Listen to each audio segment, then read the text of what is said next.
everyone, today I'm going to be answering a very pressing question, which is, why do I have an accent?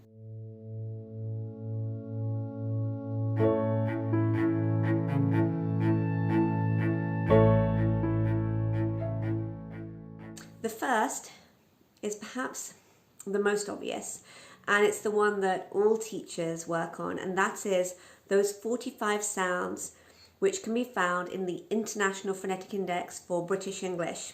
How do we work on those? Well, it's all about positioning the lips, the tongue, the jaw, the mouth correctly.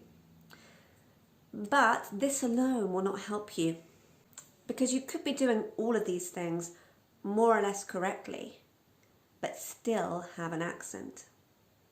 So why is this? The first thing I do, even before I work on these 45 sounds, is to teach my students my vocal workout. There are various exercises which will help you to better understand which muscles are required in order to speak British English, and also where the sounds need to resonate. And resonance is another key factor in developing a British accent. If your voice is resonating at the front of the mouth, or the resonance is shifting and moving according to the movements, then you're not going to get very far. And I hear a lot of people who are doing this. Their voice is resonating wherever the tongue is, which means it's often right here at the front of the mouth. And the extreme version of this is the Indian accent, which is very tongue focused, and essentially an Indian speaker is just tensing the tip of the tongue too much. So we have a fairly flexible movement of the tongue. And also we're not focusing on the tip, we're focusing much more on the back of the tongue and also these muscles here in the jaw area. And this helps us to shift our resonance into these cavities around the soft palate, the cave, and the throat. The next thing is rhythm and melody. And some people might prefer just to skip to this step and just to become more fluent through focusing on this. British English is very different in terms of the rhythm and melody to other languages. So it's something you need to study. And I have loads of videos on this. I just recorded one a week or so ago, and I'll put the link up there somewhere for you to have a look.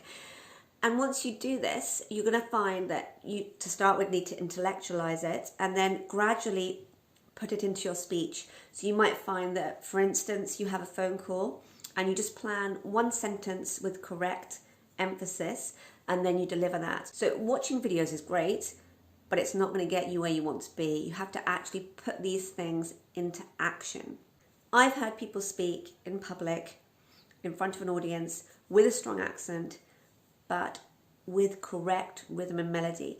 And whilst I heard their accent, I was very much able to understand what they were saying because they were emphasizing key points.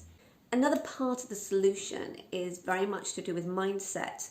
So if you want to sound British, great. But there are lots of people who want to but also don't want to.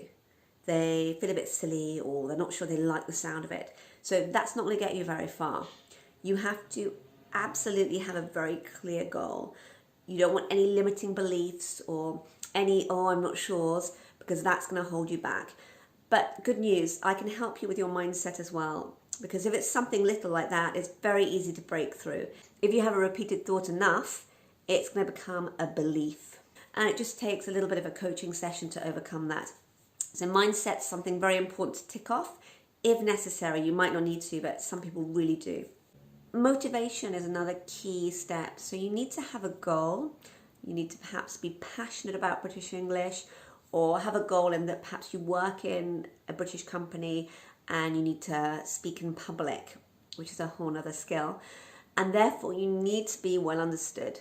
Okay, so the goal is very important here because it's really something that's going to become like a hobby for you. You're going to be practicing every day, just like someone who is very into working out. You need to be motivated. You need to have a goal. The warm-up has to become your best friend.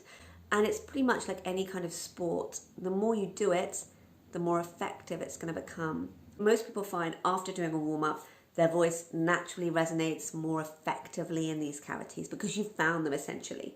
Without finding them, you can't use them. developing a British accent can take a lot of work, but if you take that first step will create a snowball effect. And if you just focus perhaps on one topic, one area, and you work on that intensively, and then you move on to the next topic and so on. And you can do this very simply by going through my playlists on YouTube. You'll find one on connected speech. You'll find another on how to sound like a native. You're also going to find something very helpful, which is my 28-day challenge. Please do let me know what your thoughts are. I hope you enjoyed this video.